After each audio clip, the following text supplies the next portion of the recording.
Welcome to Vegas Hockey Hub here in the sports entertainment capital of the world, Las Vegas, Nevada, on PRConnectionsRadio.com, the voice of new media. I'm your host, Ian Rachiele. It has been a fantastic time to be a hockey fan and to be in the hockey world. You have Vegas Golden Knights having a successful start to 2022-2023 season, winning 8 out of 10 games, being first in Pacific Division, and having the best record in Western Conference so far. Henderson Silver Knights, unfortunately, their record doesn't look great, but some of the talent has been progressing a lot in Henderson. Matter of fact, we are going to be doing a report later on about the Henderson Silver Knights. We'll be doing a report about the past month with Henderson Silver Knights. So stay tuned for that here on Vegas Hockey Hub. And I want to give a quick shout out to UNLV Hockey. Went to one of their games recently, watched them beat a very competitive team out there in the West Coast. So UNLV Hockey went out to see them at City National Arena.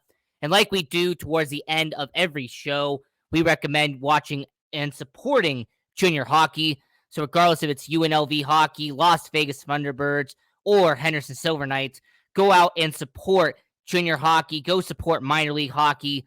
It is definitely a great experience and very fun to watch and entertaining as well. But the main topic for tonight's show and the main concept for tonight's episode on Vegas Hockey Hub. So far, the Vancouver Canucks have been struggling as an NHL organization. They have lost, 7 of their last 10 games. Vancouver Canucks currently are tied with the San Jose Sharks for second to last in Pacific Division. And there has been pressure put on Vancouver. They have made 1 or 2 minor trades very recently.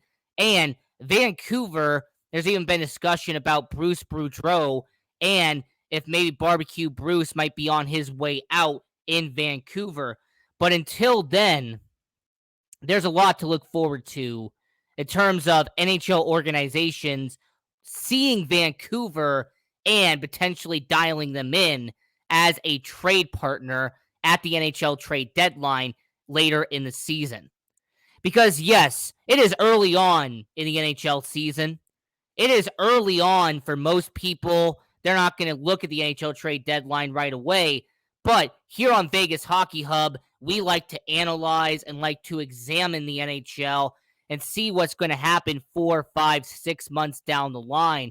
So with the NHL trade deadline being down the road, here on Vegas Hockey Hub, I will examine the Vancouver Canucks and talk about not 1, not 2, not 3, but 4 potential trade partners that the Vegas Golden Knights could be looking at the trade deadline. The first trade partner is the concept for tonight's show, and that is Vancouver Canucks.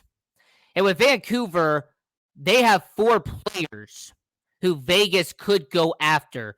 Now, I'm going to start from the highest in terms of the cap hit, in terms of total salary, the highest, the one they had to give up the most prospects and picks for, and then go down to a player that would be cheaper, but would actually be a bit interesting in terms of conversation with the Vegas Golden Knights. So I'm going to start from high to low with Vancouver. And the first one we're going to be going over is the captain of the Vancouver Canucks, and that is center Bo Horvat. Now, Bo Horvat was a top 10 pick by Vancouver 9 years ago, and he has played his entire career in Vancouver. He has played 9 full seasons in the NHL, played over 580 games in Vancouver, and has actually just got past 175 goals as a Vancouver Canuck in his career. So Bo Horvat has been a good player in Vancouver. He has become captain of the Vancouver Canucks because of his leadership quality and what he has done in Vancouver on the ice and off the ice out there in Vancouver, British Columbia. But let me ask this question. Why would the Vancouver Canucks trade Bo Horvat? And more importantly, why would the Vegas Golden Knights be interested in a guy like Bo Horvat?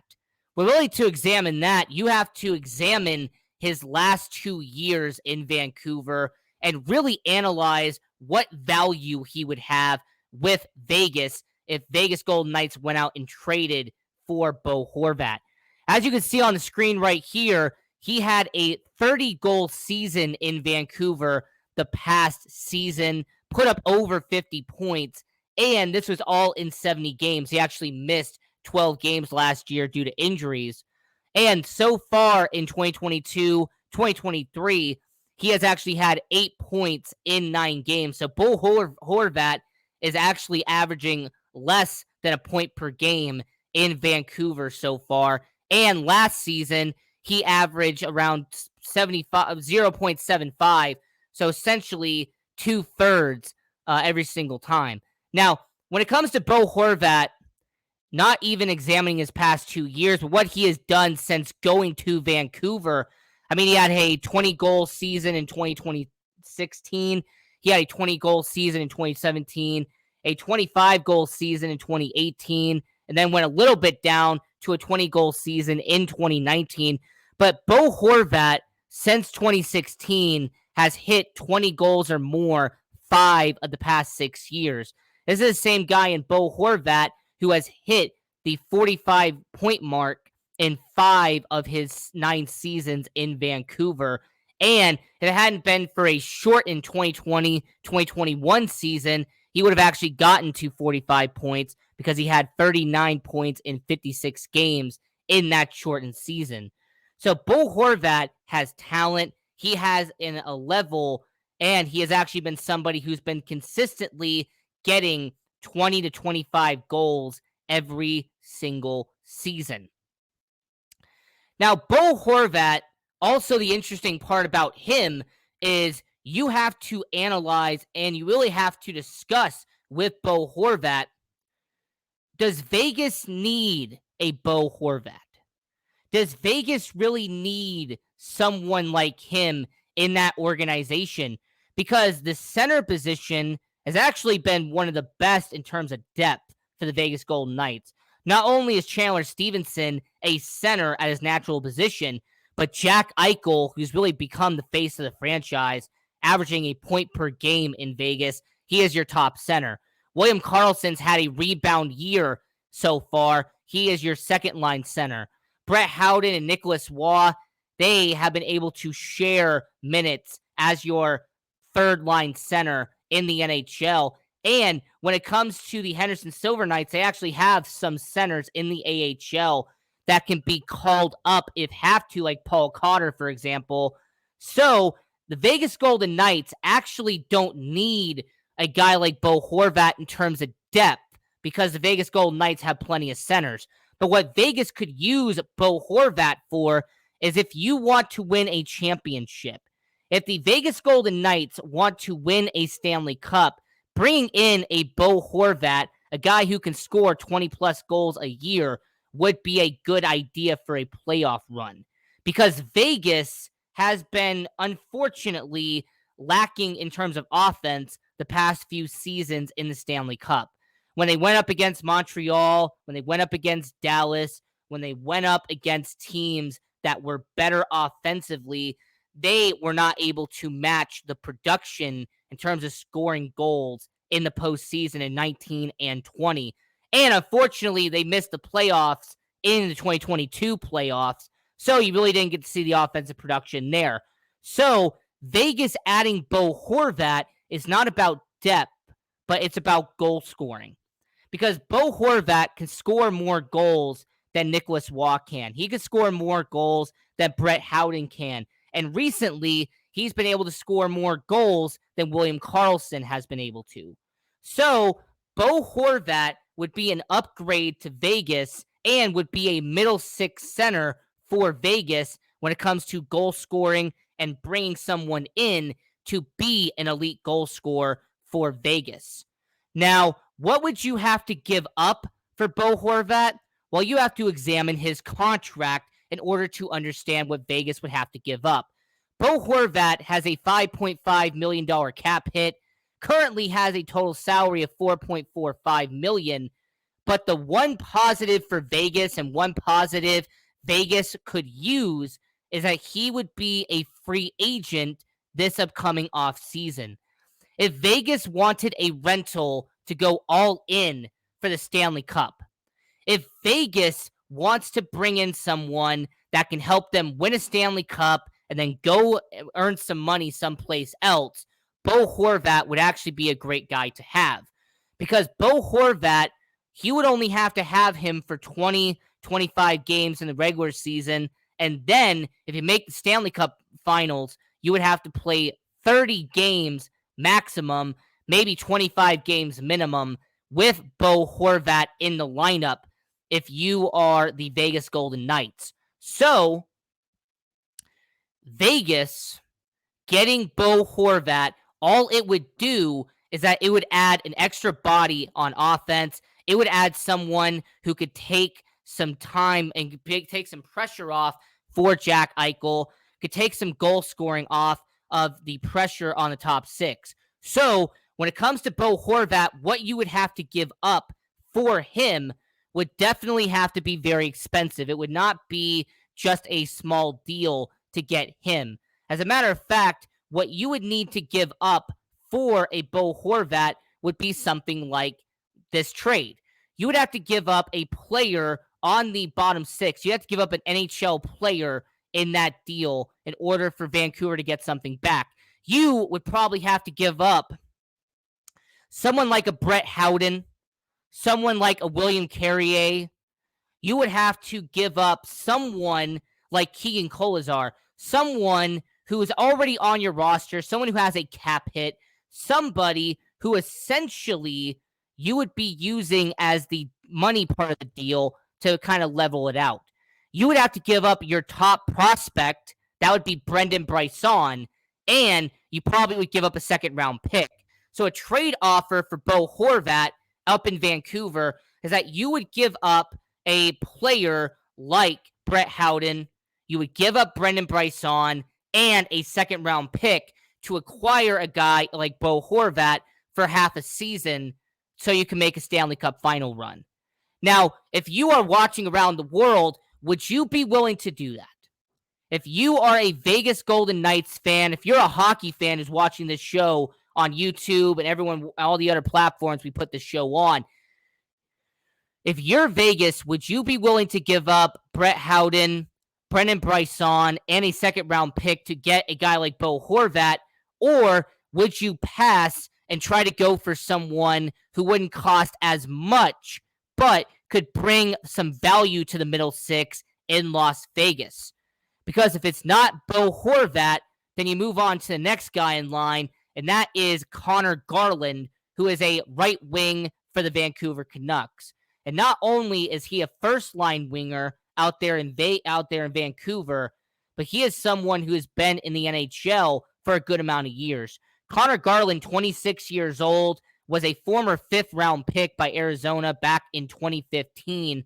And after spending a trio of years in Arizona, he signs a deal over to Vancouver. And Vancouver has actually been benefiting a lot from Conor Garland ever since he showed up in Vancouver. His stats brought to you on the screen right there. Conor Garland in 2021, 2022 had 19 goals, 33 assists for 52 points. Also, check out that plus-minus, by the way, a plus 18 in Vancouver. And he's able to drop the gloves. He has 36 penalty minutes in 77 games last season in Vancouver. Now, early on in 2022, 2023, he only has a trio of goals, 2 assists, 5 points, and he really hasn't done much on the defensive end. His plus-minus is exactly 0 in 8 games so far in Vancouver. Now, Conor Garland is an interesting case because what would Vegas want for Conor Garland? Why would Vegas need a Conor Garland in their organization? Chandler Stevenson, even though he's a natural center, can be bumped over to the wing. So would he replace Chandler Stevenson on the first line out there in Vegas? Probably not. Would he replace Mark Stone? Absolutely not. Mark Stone is going to be, unless injuries happen, Mark Stone's going to be your first line winger out there in Vegas. But what Conor Garland could do, however, is that he would be a guy that could take over in the middle six. Because the middle six, you have Phil Kessel, you have Michael Amadio, you have Brett Howden, for example. But I would say that Conor Garland would actually be somewhat of an upgrade if you put him in the middle six for Vegas instead of the top six. Because Vegas, in terms of the middle six, that is an opportunity to add someone to get an upgrade for Vegas in the middle six out there T-Mobile Arena. Because look, Brett Howden is a good player, but Brett Howden, to me, it really feels like Brett Howden, he's more of a traditional center. Brett Howden is more of a traditional bottom six center in the NHL, so it really feels like him being on the middle six at times, it doesn't feel right. Nicholas Waugh should be a top six forward, but right now he is being put on the bottom six, and you can kind of put him at the wing, but once again, he's a natural center. That is what his position normally is. So outside of Phil Kessel and William Carrier is normally on the bottom six, you really don't have much wiggle room on the middle six out there in Vegas. So I would recommend adding a guy like Conor Garland to the Vegas Golden Knights because of all the things that you could build in that organization. Now, what you would have to do to acquire a guy like Conor Garland, what assets Vegas would have to give up in a Conor Garland deal would be completely different than what Bo Horvat's deal would be. Whereas Bo Horvat is more of an established name as a guy who already is a 30-goal scorer and someone who can be a top six guy, because Conor Garland would probably be a middle six forward for Vegas. Not only would he not have to cost so much in terms of prospects and picks, but what he would have to give you is a big term cap hit. Because Conor Garland, it has a $4.9 million cap hit. He's going to be making $4 million in terms of total salary. But where Bo Horvat and Conor Garland differ, Bo Horvat will be a free agent next offseason. He will be a rental. He will be done. Whereas Conor Garland will have 3 years remaining after this deal. And because you're going to be having a deal and you're going to be having length on this contract, Conor Garland, you would actually have to give up multiple things in the deal just to get it done. So what I could see happen and what I possibly could see for the Vegas Golden Knights is that you would have to give up a prospect and you'd have to give up maybe a second and a third round pick for Conor Garland. You'd have to give up, multiple picks in order to take on the length of that contract. And when you really say that there could be a prospect that Vegas would have to give up in the deal, well, there's really only a few people I can say would be practical when it comes to a deal for a prospect out there. I would say maybe somebody like Zach Dean would be an idea. You could actually look at someone like, for example, Danny Chaka, Leighton Ayak. The Vegas Golden Knights have prospects down there in Henderson, and they would not be your top prospects. I did not mention any of the 4 top prospects that Vegas has currently in their system, but you would have to give up one of those prospects and then probably give up 2 higher value picks in order to get Conor Garland, because his length is the reason why you would have to do that. So we mentioned Bo Horvat. We mentioned Conor Garland. Now, Nils Hoglander is a former second-round pick for the Vancouver Canucks, and at only 21 years old, would provide insane value for the Vegas Golden Knights bottom six. Now, why would Nils Hoglander be given up in Vancouver? Why would they give up a guy that is only 21 years old, a former second-round pick in 2019? Why would Vancouver put him on the trade block? Well, it's actually very simple, because Vancouver cannot find a roster spot for Hoglander. Vancouver, over the past 3 seasons, have been trying desperately to put him on the bottom six. They've put him in the middle six at times, but Vancouver is struggling to put him consistently in the lineup in Vancouver. There's been times where he's been a healthy scratch. There's been times where he has been, floating in between the NHL and the taxi squad. There was times where Hoglander wasn't even in the lineup and he was just sitting for a while. So Hoglander, the reason why Vancouver could give him up is because they've been struggling to put him in the lineup consistently, and Vegas could take full advantage of it. Now, Hoglander's stats in Vancouver, he had 18 points last year, and he had only 60 games because, once again, being on the bottom six and being in and out of the lineup every single time, it doesn't really allow you to build momentum in the NHL.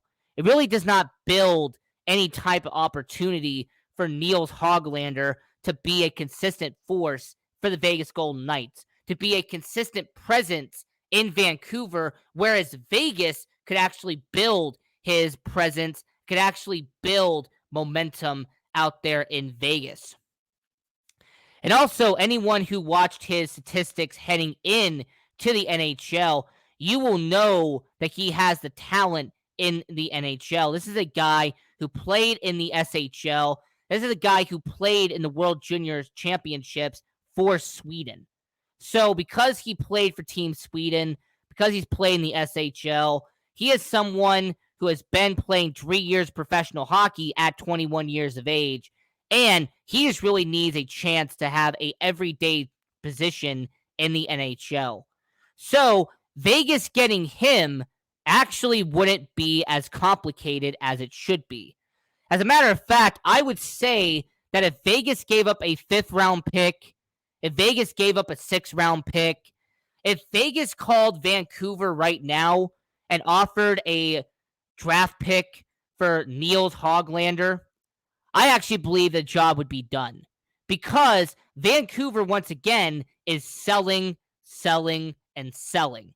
And because Vancouver is selling right now, and Vancouver is trying as hard as they can to build up as much draft capital and build enough future assets as possible, I think having a 21-year-old in Nils Hoglander, who has been in and out of the lineup in Vancouver, you put him on the bottom six in Vegas, no doubt about it, Vegas would be a deadlier team, would be a stronger team as a result if Vegas was able to build around a guy like Nils Hoglander, because Nils Hoglander has talent and has potential in the NHL. It's just not being capitalized in Vegas. And I just believe that Vegas would be able to do it. Vancouver hasn't been able to, so Vegas should capitalize on it. Now, you see his contract for a rookie deal, $925,000 total salary would be a win for Vegas and actually would be a good friendly deal for Vegas long term. Not only is he a restricted free agent, but he would also get his rights retained by Vegas so they could actually sign him long term if they think that he could be a future asset in Vegas. So option one, as I'm going to go back to it real quick. So option one was Bo Horvat, the captain of the Vancouver Canucks, a guy you would have to give up. You'd have to give up a player, a prospect, and a second-round pick for, and that would be center Bo Horvat, the captain of the Vancouver Canucks. You would have right-wing Conor Garland, who you would have to give up less top prospects, but you would have to give up more picks in the deal to get Conor Garland over to Vegas. You have Nils Hoglander, who's a young 21-year-old who's in and out of the lineup in Vancouver, former second-round pick in 2019, and you'd have to give up a 4th-round pick or a 5th-round pick in the deal. You wouldn't have to give up much to get him. And then lastly, Nils Åman is a similar story in Vancouver. Now, Nils Åman was a 6th-round pick by the Colorado Avalanche in 2020. He came over to Vancouver on an entry-level deal this offseason. In the 2022 NHL offseason, the Vancouver Canucks signed Nils Åman to a deal that actually would be very friendly for the Vegas Golden Knights. He signed a 2-year deal worth $1.85 million. That is a base salary of $750,000 for this season, and then bumps up to $800,000 for next season. So the Vegas Golden Knights would actually have a team-friendly deal here if they decided to go out and get Nils Oman from the Vancouver Canucks. And similar in this situation, you actually wouldn't have to give up much to get him in this deal. As a matter of fact, I actually say, why not trade Nils Hoglander and Nils Oman and flip them in a 2v2 deal with the Vegas Golden Knights? What if you took 2 assets from Vancouver, 2 assets from Vegas, and you flip them in a deal so that they can get 2 young guys up in Vegas and get 2 guys in Vancouver? You're essentially swapping 2 players for 2 players out there in Vegas and Vancouver. The 2 players that I would say would maybe be, I would say a guy like Paul Cotter, for example, because once again, he is 22 years old. He's not going to have that much of a cap hit. And more importantly, he would be somebody that you would have to give up in a deal, but you would be swapping out a young guy for younger talent as well. And I would actually say someone, for example, like Danny Myromanoff. So that's what I would do there. I would take Danny Myromanoff and Paul Cotter, send them to Vancouver, and you get Nils Hoglander and Nils Oman in the deal. And I think Vancouver, they would actually be building for the future with Cotter and with Myromanoff. And Vegas would be getting 2 forwards in the deal that would provide value to Vegas in Oman and in Hoglander. And both of these guys playing in the SHL, both of them playing for Team Sweden in the World Juniors. I say that Vegas would benefit a lot from this deal if they decided to go out and get some very good talent in the organization. So back to the original conversation at hand and back to what we were talking about as the show was starting. Vancouver selling off assets is not the problem. It's not. Teams sell off assets all the time. Vancouver selling off their captain and Bo Horvat, it's been done before. Captains get traded at the NHL trade deadline. It's happened before. It's going to happen again. It's going to keep on happening in hockey until the end of time. The issue is going to be is if Vancouver fires Bruce Boudreau and they bring in an assistant coach, they bring in an NHL coach from somebody else, would Vancouver change their philosophy then? Would Vancouver change their mindset if a new coach gets brought in? Let's say that the general manager for Vancouver gets fired as well, and they bring in a new general manager. Would they change their mindset at that point? Because it's no secret that when a coach gets fired, when a general manager gets fired, when a president of hockey operations gets fired, a lot changes in an organization. So, as of right now, Vancouver is selling, and I believe Vegas should take advantage of it, but I'm going to leave it up to all of you. I'm going to leave it to everyone who's watching this show right here and right now. What do you think about Vegas potentially taking advantage of Vancouver selling and adding in a future asset that could help Vegas win a Stanley Cup? Could it be Bo Horvat? Could it be Conor Garland? Could it be Nils Hoglander? Or could it be Nils Oman? So until next time, this is Vegas Hockey Hub. I'm your host, Ian Rachiele. Follow me on social media at IanRachiele18 and follow the show at Vegas Hockey Hub. And you can go watch PRConnectionsRadio.com and go follow them at PR Connections Radio. And until next time, I'm your host, Ian Rachiele. Continue watching hockey. Go support junior hockey. Go Knights, go, and have a good one.